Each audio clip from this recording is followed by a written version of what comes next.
Do you think Japanese is hard? Of course you do.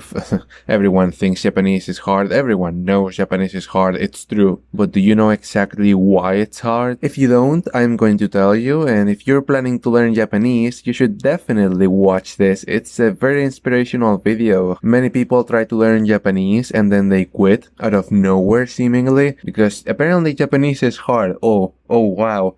Who would have known, right? This video might motivate you if you're into some of that kinky masochism shit. If not, then you might quit before you go through hell. So do whatever you want with this video. So the first thing to consider is your motivation. Why are you doing this to yourself? Why? What's the point? Is it for a job? Is it because you're moving to Japan or something? If so, then you might not have enough motivation to go through this. But if you're doing this for anime or VTubers so you can understand your waifu, oh yeah, that's great. For example, a very good motivation for learning this fucking language is interrupting those conversations about sub versus dub just to say, I watch it raw. That's one of the highest flexes you can pull in the anime community pretty much. Okay, now that you have a proper and culture motivation, it's time to move on to what you will actually be learning. Oh boy. Now keep in mind, this is not a video for actually learning Japanese, so I will just be going over the difficulties of the 3 sets of characters. And yes, there are 3 sets of characters, that's why it looks a bit like a clusterfuck. The first one is Hiragana. It's very simple. It's these 46 characters with 4 strokes at most, and each one has its own unique sound. These characters have no meaning. They are kind of like a single letter or a single syllable in English. It doesn't have any meaning. Yep, that's it. That's the first one. It's just an alphabet. So we can move on to Katakana, which is another alphabet. Katakana is just a reskin of Hiragana, so you don't have to worry. They might be confusing at first, but you can master them very quickly if you put effort into it. Of course, you might be saying, why the fuck do the Japanese have an entirely different alphabet for the same sounds? Because that's all it is. Both Hiragana and Katakana have all the sounds you need for Japanese, so why have 2? The reason is kinda dumb. It's that Hiragana is used for more Japanese words, while Katakana is used for foreign words and also when a robot is talking and stuff like that. And while it sounds very fucking dumb to have an alphabet reskin just for those trivial uses, you have to remember we have uppercase letters just to use them once per sentence, so hey, chill. And there is a third one. Don't worry, this one is not a reskin. This one is kanji. And here's the part that either makes you laugh or cry. Kanji means Chinese character. Yes, exactly. An extremely long time ago, the Japanese decided to copy the Chinese characters for their language. Man, they couldn't have chosen a more annoying writing system. Holy shit. And it's not like you can avoid them either, because most nouns, adjectives, and verbs have kanji.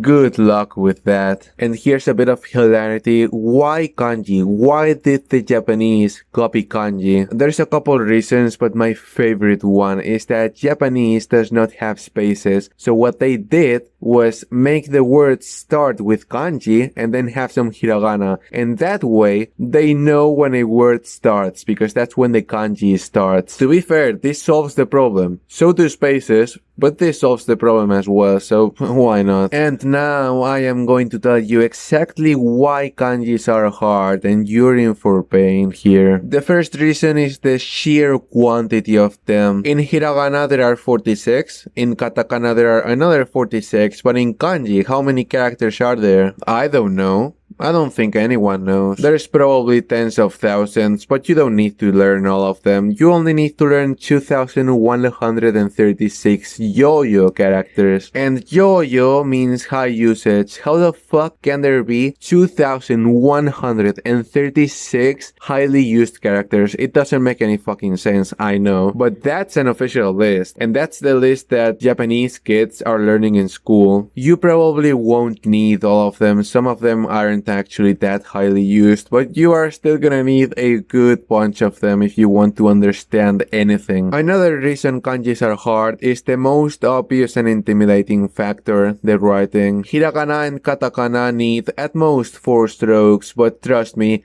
Kanji with 10 strokes, 15 strokes, 20 strokes are not scarce. You will find them way more than you want. But I'm going to tell you, writing is not as hard as it seems. It's not super easy, but it's not like impossibly hard. There's this very cool thing about kanji, and it's that they are made of the same parts over and over and over. If you find a new kanji, you can invoke the power of your brain and your learning to write that kanji that you have never seen before perfectly in the perfect stroke order and stroke orientation. So to remember how to write a kanji, you don't need to remember every single stroke. You just have to remember the shape, and then the strokes will come naturally. And now it's time to go for something that is actually hard: pronunciations. You would think each kanji has one pronunciation and that's it. Well, that's wrong. That's extremely wrong. Usually a kanji has one onyomi pronunciation and one kunyomi pronunciation, which are a Chinese and a Japanese reading. And how do you know which one to use at which point? That's the fun part. There is no rule. There is some intuition to it, but there is no absolute rule to use each one. There is some intuition. For example, I think the kunyomi is used more when the word is just the kanji itself, and onyomi is used more when the kanji is in a word made of several kanji. But that can only get you so far because there is no golden rule. There are many exceptions, and even then there are some even worse exceptions. There are words that have a pronunciation unique to that word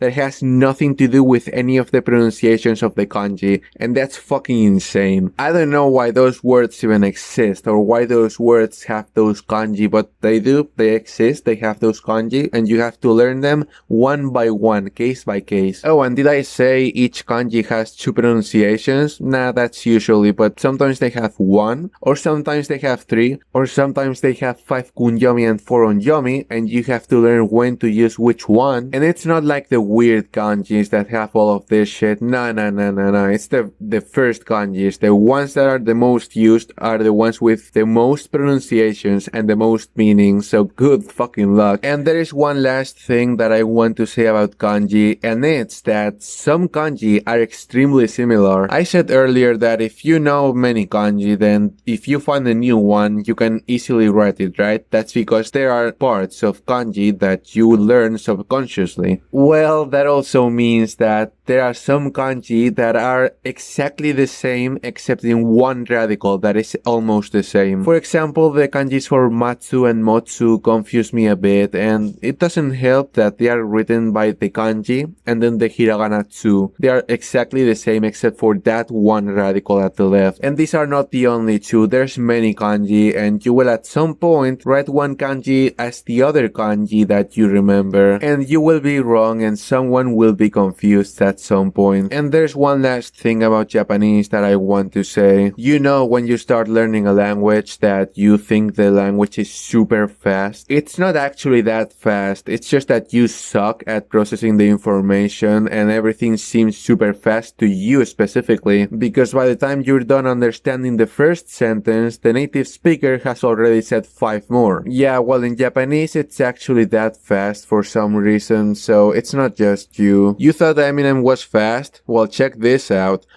That's one of 2 sentences that I know from this song, and holy shit, I cannot imagine being the guy rapping this. It's insane. Luckily, Bad Apple is slower and easier, but I forgot all the lyrics, so I can't sing anything for this video. And that's it. Those are the reasons why Japanese is hard. I hope this doesn't stop you from learning Japanese to understand your waifu. If it wasn't hard, it wouldn't be worth it. Except liking and subscribing. That's easy and worth it.